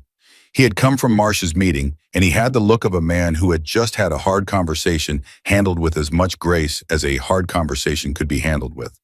"How's Pharaoh?" he said. "Dehiscence caught early," she said. "Managed. He should be fine without reopening." Something moved across his face. Not quite gratitude. Something more complicated. "I should have been there." "You were in a meeting that also mattered," she said. "Abrams flagged it. The system worked." "The system worked because you were available to back up Abrams." He paused. "That's not the same as the system working." She looked at him. "No," she said, "it isn't, which is exactly why Marsh is building a structure where the coverage is deeper, so that one person's availability isn't the difference." He was quiet for a moment. "She offered me the advisory role formally. I told her I'd take a week to decide." "That's reasonable?" "She also told me about the curriculum you're designing, the advanced emergency training." He paused. "She said you asked her to keep a path open for me on the team, down the line." Emily said nothing. "Why?" he said. It came out with a rawness that surprised both of them. She considered her answer for a moment. "Because the best surgeons I've known have all had a moment where they failed in front of everyone," she said. "Not in the OR, in the harder thing. The thing where skill isn't enough and you need something else that nobody trained you for. And the ones who became truly great were the ones who let that moment teach them instead of destroy them." She paused. "You're a genuinely skilled surgeon, Brennan. That's not the issue. The issue is a set of assumptions that have been with you so long, you stop seeing them as assumptions. Those can be unlearned." He stared at her. "You are 29 years old." "I know." "How do you know all this?" "I've been the person in the moment where skill wasn't enough," she said. "More than once, in places I will not describe to you right now." She started walking.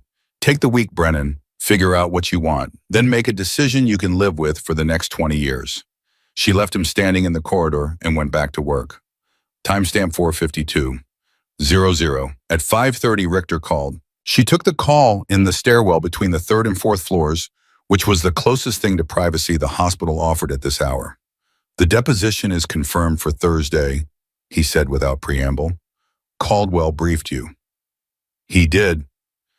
"There's a development you need to know about," Richter said, and his voice had changed texture slightly. Not from calm to panic. From calm to a specific, tightly managed concern that she recognized as the register men in his position used when something had shifted in a direction they hadn't anticipated. "The defense team has filed an emergency motion. We think they know about the Thursday timeline." She absorbed that. Which means someone with access to the investigation timeline told them. Which means we have a problem inside the coordination team. A pause. "I am telling you this because you are going to be in that room on Thursday and you need to know the full picture. Who on the hospital side knows about Thursday?" "Currently just you and Caldwell." "Keep it that way until Wednesday night," she said. "Tell Marsh at 7 p.m. Wednesday, not before, and tell her in person, not on the phone." A pause. "You think the hospital is compromised?" "I think I don't know yet, and until I know I operate like everything might be," she said. "That's not paranoia, Richter. That's how you keep people alive." He was quiet for a moment. "Caldwell said you were good," he said. He understated it. "Tell him I said so," she said and hung up. She stood in the stairwell for exactly 10 seconds with her hand on the railing, feeling the particular weight of the thing she had just stepped back into. Not with dread, with the clear-eyed recognition of someone who had walked this terrain before and knew every kind of ground it had. Then she went back through the door and back to work because the floor needed her and because the floor was also real and also mattered. Timestamp 5:02:00. The next morning she was in the trauma unit at 7 a.m. alone, the way she had told Osei she needed. She used the hour to work through the curriculum framework she had been building in her head since Marsh's offer. Not a standard emergency medicine refresher. Something different. Something that started with the premise that you could not teach a person to perform under pressure by giving them information. You taught them by changing the way they paid attention. First to the patient, then to the room, then to themselves. She had learned this from the medic who died 3 weeks after he taught it to her. She had been carrying it since she was 22 years old, and she had never yet found a context where it didn't apply. She was writing in a yellow legal pad, the physical kind, because she had never trusted digital documents with things that mattered when Wu arrived at 8 o'clock. He had 6 others with him, 6 first years, who arrived in a small cluster with the slightly self-conscious energy of people who were unsure whether they had been invited to something real or had misunderstood something important. Osei arrived 30 seconds later. 8 people with notebooks stood in the trauma unit's small conference room and looked at Emily Carter, and for a moment nobody said anything, which was fine because she was used to rooms that waited for her. "Close the door," she said. Park closed it from the outside, which she had not asked him to do, which meant he had read the situation accurately and known that this particular gathering did not yet include him, and that he was comfortable enough with that to handle it gracefully. She filed that. Park was developing faster than she had expected. She looked at the 8 people in the room. First years in Osei's 7 notebooks, 1 doctor who had already proven he could function under pressure, and who was here to learn the layer below the one he already had. "I'm going to tell you something," she said, "that isn't in any textbook and isn't covered in any protocol and isn't going to appear on a licensing exam." She paused. "The number 1 cause of preventable patient death in emergency settings is not misdiagnosis. It's not resource failure. It's not equipment." She paused again long enough that 2 of the first years shifted in their seats. It's the treating physician confusing the feeling of being competent with the act of being present. They're not the same thing. Competence is a history. Presence is a choice you make every 60 seconds. Wu raised his hand, then seemed to think better of the formality and lowered it. "How do you train that?" "You start by admitting that you're not always present, even when you think you are," she said. "Every one of you has had a patient interaction where you were technically in the room and actually somewhere else, thinking about your next case, worried about something you said in a debrief, calibrating what you were going to say to a supervisor." She looked at them. "True or false?" Silence. Then Osei said true, and one by one the others said it too. "Good yaw, Sidum," she said. "Honesty about that is the foundation. Everything else builds on it." Timestamp 512:00. The session lasted 90 minutes and covered 3 principles that she had distilled from a decade of keeping people alive in conditions that nobody in that room had experienced, and that she described only obliquely through the structure of what they had taught her, rather than the specifics of where. The first years took notes with the focused energy of people who sensed that what they were hearing was different from what they had been getting. Osei sat with his notebook open and wrote less than anyone else, because he was processing in real time, and his processing was happening at a level above note-taking. At the end, Wu said, "When can we do this again?" "Friday morning," and she said, 8 o'clock. Same room. Bring a case you are uncertain about, not a case you handled well, a case that's still bothering you. We're going to talk about what uncertainty feels like in your body and how to use it instead of fighting it." The room was quiet for a moment with the quality of something that had just been established. She dismissed them, and they went, and Osei stayed. "You've done this before," he said, "teaching like this." "In a different setting," she said. "The people you taught before," he said carefully, "were they doctors?" She looked at him. "Some of them." He nodded, absorbing that. "The principle about presence, the 60-second choice." He paused. "That's the thing I kept trying to identify about you at O'Hare. What made you different from everyone else in that terminal? It wasn't just skill. It was that every time I looked at you, you were completely inside that specific second. Not the last second, not the next one." "Yes," she said. "How do you do that when everything around you is," he searched for the word, "catastrophic?" She thought about how to answer that honestly. "The first time it happened for me," she said slowly, "I was in a situation where I had about 4 minutes to make a decision that would affect 6 people.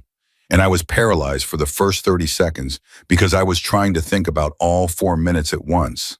She paused. "The person who trained me, the one I mentioned before, he had told me 1 second at a time. Not 1 minute, or 1 second, make the next best decision. Only the next one. Then the one after that." She paused. "He said the catastrophe is in the total. The solution is always in the individual second." Osei sat with that. Did it work that first time? Everyone came home, she said. That time. She left the room before he could ask about the other times. Timestamp 522:00. Wednesday moved the way days moved when something large was building underneath them. Ordinary on the surface charged underneath every routine task carrying the slight displacement of something that was about to shift. She managed the floor. She checked in on Torres twice, who was recovering well, and who greeted her both times with the look of a man who was working hard to appear less worried than he was. She did not tell him about Hatch. That was not a burden he needed in recovery. She did not tell him about the emergency motion. Same reason. She told him his color was good and his vitals were improving and that she would see him Thursday. At 4 p.m., she got a message from Linda. 3 words Abrams asked today. She replied, asked what Linda replied if he could come Friday. Emily looked at the message for a moment. Then she replied, yes, room capacity. Linda, I'll find a bigger room. She put the phone away and kept working. At 6:58 p.m., she found Marsh in her office, still there even at that hour, which was normal for Marsh and which Emily had always quietly respected. She closed the door. She said, I need to tell you something. Marsh looked at her with the attention of someone who had learned to calibrate alarm to the way Emily said things, and what she read in Emily's tone brought her forward in her chair immediately. Sit down. I'll stand. It's shorter that way. She told Marsh about the deposition, about Hatch, about the emergency motion and the concern about the coordination team. She was precise and fast, and she left out nothing that Marsh needed to know and everything that Marsh didn't need to carry. Marsh was very still through all of it. When Emily finished, Marsh was quiet for a long moment. Warren Hatch, she said. I've met him twice at a Veterans Benefit Gala. She paused. He was charming. They usually are, Emily said. What do you need from me for Thursday? I need the floor outside Torres's room staffed only with people whose personnel files I've reviewed. No agency contractors, no temporary staff, no one brought in for the shift who wasn't already scheduled. I'll send you a list of names I'm comfortable with by tomorrow morning. Marsh didn't hesitate. Done. I also need Torres's room off the patient locator system from 5 p.m. Thursday. If someone is tracking his location through hospital infrastructure, I want that window closed. I'll handle it personally, Marsh said. Anything else? Emily looked at her. You're not going to ask me how I know to ask for those things. Marsh met her eyes. No, she said simply. I'm not. Timestamp 532:00. Thursday arrived with the particular quality of days that have been anticipated too precisely. Emily was at the hospital by 6 a.m. She reviewed the staff list, approved 9 names, flagged 2 she had questions about, and replaced them through Marsh before 7. She checked Torres at 7:30. He was awake and quiet, and when she walked in, he looked at her with the eyes of a man who knew what day it was. How are you feeling? She said. Like I'm about to do something important while lying in a hospital bed, he said. How's the chest? Better than yesterday. He paused. Diane took Maya home last night. I told her to. She didn't want to go. His jaw was tight. I didn't tell her why I needed her gone. That was the right call, Emily said. I don't like keeping things from her.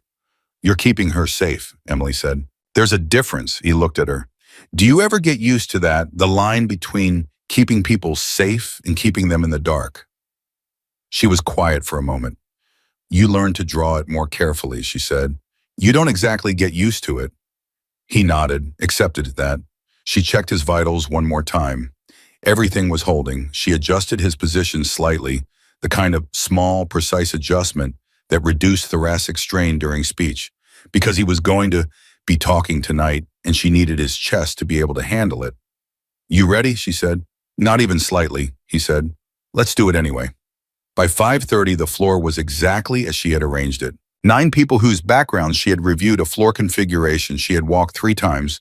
Torres's room removed from the locator system, Richter in the corner, and Caldwell inside, and the federal attorney who was taking the deposition sitting in a chair beside the bed with a recorder and the particular compressed attention of someone on a deadline. Emily stood at Torres's right side, not in the frame of the recording, not visible in the official record.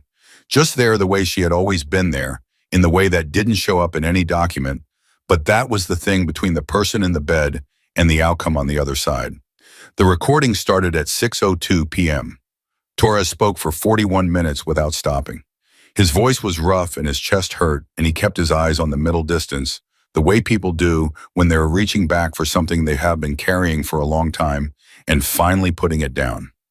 Emily watched his breathing throughout, watched his heart rate on the portable monitor she had positioned where she could see it, watched the color of his face and the tension in his hands, and every small signal that told her where he was and whether he was holding. He held. At the 41-minute mark, the federal attorney said, "I think we have what we need." And Torres exhaled slowly, the exhale of something finished, and turned his head toward Emily. She gave him the nod that meant good. "You did it. It's done." He closed his eyes. Timestamp 5:42:00. Caldwell stepped outside with Richter and the attorney. Emily stayed with Torres while the room settled back into the quiet of a recovery ward. His vitals were good. His breathing was controlled. He looked exhausted in the clean, relieved way of someone who had finished the last heavy thing. "Is it enough?" he said. He meant the deposition. "That's not my department," she said, "but Caldwell thinks so." Caldwell's face said yes, she said. "I pay attention to faces." Torres almost smiled. "I know you do." He was quiet for a moment. "Carter, after this is over, when it's been processed and filed, and whatever happens with Hatch happens, I want to bring Diane and Maya to meet you. Properly. Not in a hospital." She looked at him. "You don't have to say yes," he said. "I just want to ask." She thought about the 6-year-old with the granola bar. She thought about being careful with what she let herself have, the discipline of not accumulating too much of the thing that made you human, because that thing was the one thing that could slow you down at the wrong moment. She thought about Torres's note still in the pocket nearest her chest. "Yes," she said. He relaxed in a way that wasn't just physical. Something in his whole posture shifted. Good," he said simply. Caldwell appeared in the doorway. He looked at Emily. "Hatch was taken into custody 40 minutes ago. The emergency motion has been denied." He paused. "It's over." The room absorbed that. Torres opened his eyes and looked at the ceiling for a long moment, and Emily watched the expression on his face move through something she recognized, the particular passage of a weight that had been present so long it had started to feel like a permanent part of the load. "My daughter," he said quietly, to nobody in particular, just the room. "She's going to grow up with a father who did the right thing." Emily said nothing. She put her hand briefly on his arm the same way she had before, the clean, honest contact of a person who meant it. Then she stepped back and let him have the moment, because it belonged to him, because she was very good at being present, when presence was the work, and stepping back when the work was done. Richter caught her eye from the doorway and gave her a small, quiet nod. She nodded back. One professional reading another. No words required. She picked up her tablet, pulled up her patient list for the morning, and started reviewing. The trauma floor was still running. The city was still producing its emergencies.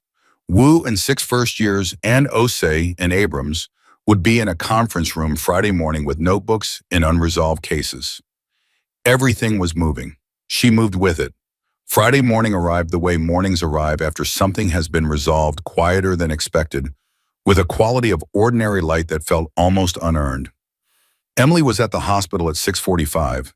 She had slept 6 hours, which was 2 more than Tuesday night, and her body registered that as significant, even if her mind was already moving through the day ahead.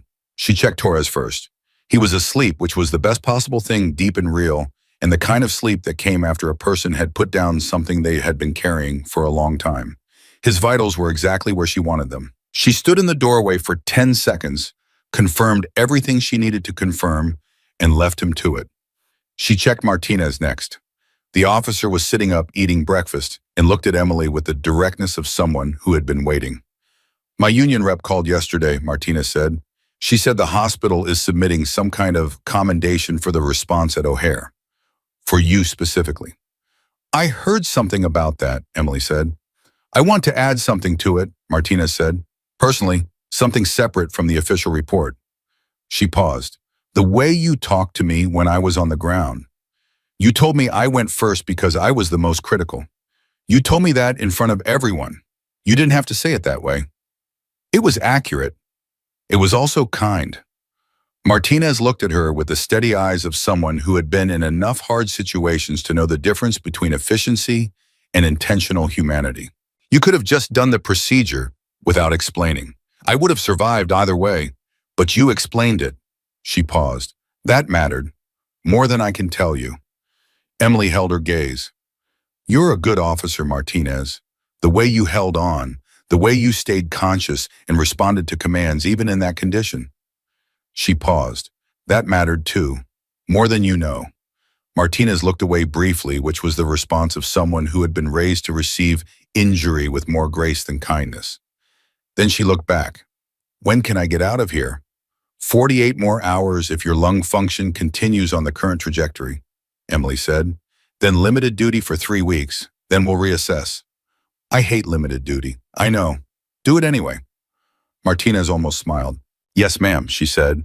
And there was something in the way she said it, not sarcastic, not performative, just the instinctive register of a person recognizing a particular kind of authority that had nothing to do with rank. Timestamp 602000. The conference room at 8 a.m. had 14 people in it. She had told Wu to bring the group he had. She had told Osei 8 a.m. She had approved Abrams. She had not told anyone else. But the word had moved through the resident population the way word moved through any closed system where people were starved for something real quickly and without announcement, and somehow 7 additional people had found reasons to be standing outside the conference room at 7:55 with notebooks and the slightly guilty look of people who had shown up somewhere they hadn't been formally invited. She looked at them in the corridor. 14 people, total residents, and 1 attending, and 2 nurses who had apparently decided that this applied to them as well, which was correct. She opened the door wider. Come in, she said, and find a seat. If there isn't one, stand. This won't be the most comfortable environment you work in this year, so start adjusting now. They came in. She looked at the room. 14 people of varying experience levels, looking at her with the specific attention of people who had cleared their calendars for something and were waiting to find out if it was worth it.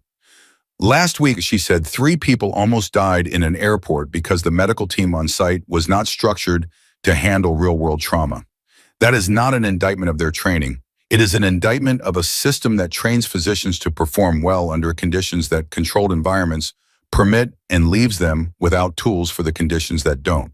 She paused. That changes in this room, starting today. Nobody moved. Dr. Wu, she said. You told me you'd bring a case that was still bothering you. Wu sat up straighter. He was 27 sharp, the kind of person whose discomfort with uncertainty was itself a kind of intelligence. Yes. Pediatric presentation 9 days ago. 8-year-old fever, intermittent abdominal pain, normal imaging. I treated for a viral process. She came back 4 days later with appendicitis. Did she come back to you? No, different physician. How did you find out? Her mother called the resident line to report it. A pause. She wasn't angry. That was the worst part. She just said she thought I should know. The room was very quiet. What did you feel when she called? Emily said. Wu looked at her. He had not expected that question. I felt sick, he said. I kept going back over the exam, looking for what I missed. What did you find? I found that her presentation was genuinely atypical, that the imaging was legitimately normal at the time, that 3 other physicians who reviewed the file afterward said they would have made the same call. He paused, and I found that I still feel like I failed her. Good, Emily said. The room shifted. Marsh was waiting near the nursing station with a coffee that was almost certainly her 3rd of the morning. She looked at Emily with the expression of someone who had been doing calculations. 14 people, she said. The room holds 20. I'm going to need to make the curriculum official faster than I planned. Marsh paused. Which is fine, I'm just noting it. She handed Emily a folder. Your formal appointment came through from the board this morning. Lead trauma physician effective Monday. The announcement goes to staff this afternoon. Emily took the folder. She did not open it. How are you feeling about it? Marsh said. I'm feeling like there's work to do, Emily said. That's not actually an answer to what I asked. Emily looked at her. I know, she said. I'm working on it.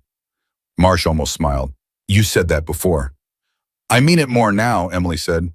Timestamp 6:22:00. Brennan found her at 11. She was at the nursing station reviewing a chart when she heard his footsteps and recognized them, the particular pace of a man who had made a decision and was walking toward its consequences. "I told Marsh I'm taking the advisory role," he said. She looked up. "Okay." "I also told her I want to participate in the curriculum. As a student, not as faculty." He said it clearly without the softening that embarrassment usually produced. "I understand if that's not appropriate. I understand if the team isn't ready for that. But I want you to know I'm asking." She looked at him for a long moment. "You understand what that means," she said. "Bidding in that room with first years." "I understand exactly what it means," he said. "That's why I'm asking instead of assuming." She set the chart down. "Brennan, I'm going to ask you something directly, and I need you to answer directly." "All right. Why are you doing this?" "Not the reason that sounds good. The real one." He was quiet for a moment. When he spoke, his voice had the quality of something stripped back to its structure. "Because I stood in that terminal and I could not move," he said. "And 3 people almost died. And a 29-year-old doctor, half my age with a third of my professional experience, moved instead and saved them." He paused. "And I have spent 53 years believing that the most important thing I had was my confidence in my own capability. And I found out last Tuesday that confidence without the full picture is just a more dangerous version of ignorance." He paused again. "I don't want to be that kind of ignorant anymore." She held his gaze for a long moment. "Friday mornings," she said, 8 a.m. Bring a case that still bothers you. Don't bring one from your surgical work. Bring one from the floor. From a moment when you were managing people and not procedures." Something shifted in his face. "You know I have cases like that." "Everyone does," she said. "That's the point." She picked up the chart and kept working, and he stood there for a moment with the expression of a man who had just been extended something he hadn't fully expected and didn't quite know what to do with.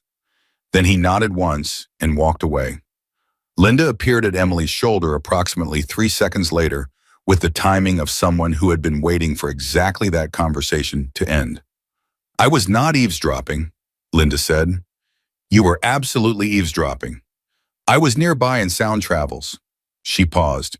"You just invited Brennan into the teaching circle." "I invited him to try," Emily said. "Those are different things." "Does the team know they will Friday?" She kept her eyes on the chart. "And if anyone has a problem with it, they can say so to my face, which is also something this team is going to start doing across the board. No more hallway opinions. If you have a concern, you bring it directly." Linda was quiet for a moment. "You're building something here," she said. "You know that, right? It's not just a curriculum, it's a different way of doing this." Emily looked up. "That's the idea. It's going to make some people uncomfortable." "Good," Emily said. "Discomfort is where the learning happens. I've been saying that for 2 weeks." The formal announcement came out that afternoon. Marsh had written it herself, which Emily knew, because the language was precise and careful, and contained none of the institutional softening that communications departments produce by reflex. It described the events at O'Hare accurately. It described Emily's role accurately. It described the new position and its mandate with a clarity that left no room for the kind of organizational ambiguity that bred resentment and confusion. It also contained one paragraph that Emily had not seen in advance. It read, "Dr. Carter brings to this role a depth of experience and a quality of judgment that this hospital has been fortunate to have and has not done enough to recognize. That changes now. The standard she demonstrated under pressure is not the ceiling we should be aiming for. It is the floor." Emily read it twice. She was standing at the nursing station and Linda was watching her from across the desk. "Marsh sent me a copy before it went out," Linda said. "I told her the last paragraph was the right call." "You talked to Marsh about the announcement." "I may have had some input," Linda said without a trace of apology. Emily looked at her. "Since when do you have Marsh's ear?" "Since I sent her an 8-paragraph email on Wednesday night describing in detail what I have personally witnessed on this floor over the last 3 months, Linda said. Paragraph 4 was about the bag carrying. Paragraph 6 was about the diversity hire comment. She paused. Paragraph 8 was about what I saw you do at that airport. Emily was quiet for a moment. Linda, yes, thank you. Don't thank me, Linda said. I was 3 months late. That's not something to be thanked for. It's something to be corrected. She looked at Emily steadily, and it's corrected now. Monday morning, her name was on the department board in the new configuration. Lead trauma physician. It was the same font as every other name, the same square. She had not asked Marsh to make it larger or different or in any way more prominent than anything else on that board, and Marsh had understood that without being told. She walked through the trauma floor at 6:50 a.m., and the floor was already moving, already managing the first complications of the day, already generating the particular urgent noise that trauma floors generated at all hours. She moved through it, and it moved around her the way water moved around a fixed point, not because she demanded it, but because the floor had learned her shape. Wu flagged her at the nursing station. He had a chart in one hand and his notebook in the other, which she had noticed was now a permanent fixture. 3-year-old in Bay 2, he said, febrile tachycardic skin presentation that isn't matching the fever profile. Presentation how, she said, already moving, slightly mottled on the extremities. Not classic viral, not classic bacterial, something in between and I don't know where. Good instinct to flag it, she said. Keep talking. At 9 a.m. she got a message from a number she didn't have saved. It said, my name is Colonel Patricia Hawes, U.S. Army Medical Command. I've been asked to reach out by a mutual contact whose name I'm not putting in a text. I'd like to speak with you about a curriculum development partnership between your hospital and AMEDD. At your convenience. No pressure. We know what your schedule looks like and we respect it. She read the message. She thought about the medic who had died 3 weeks after he taught her the most important things she knew. She thought about the rooms full of people who were learning to be present 1 second at a time in conditions that would ask everything of them before they were done. She thought about what it meant to carry something forward. She replied, I'm available Thursday at noon. I'll call you. She put the phone in her pocket. Osei was at the nursing station when she got there writing up a case. He looked up. Good morning. Good morning, she said. You know, he said, setting down his pen with the deliberateness of someone who had been deciding whether to say something for a while. 3 weeks ago, this floor had a specific structure, a clear hierarchy. Everyone knew their place in it. He paused. It's completely different now. Yes, she said. I was here for 2 years under the old structure, he said. I almost left twice. I had my resignation drafted in November. I didn't submit it because I couldn't afford to be between positions. He paused. I want you to know that.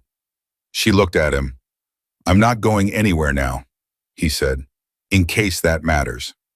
It matters, she said. She pulled up the morning's patient list. 14 active cases, 2 complex, the rest manageable. A floor that was running better than it had run in years. Not because the personnel had changed, but because the way those personnel understood their own work was changing week by week, session by session, 1 case at a time. Linda came around the corner. Kowalski called, she said. Pre-surgery check-in.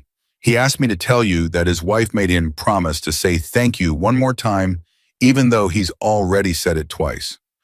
Tell him to focus on the surgery, Emily said. He also said, and I am quoting directly, that he wants to name his boat after you. Emily looked at her. He has a fishing boat, Linda said. It's apparently currently named after his mother-in-law, which is causing friction. Emily almost laughed. She let it be almost. Tell him to name it whatever he wants, she said. And tell him I said, good luck Monday. Linda smiled and went.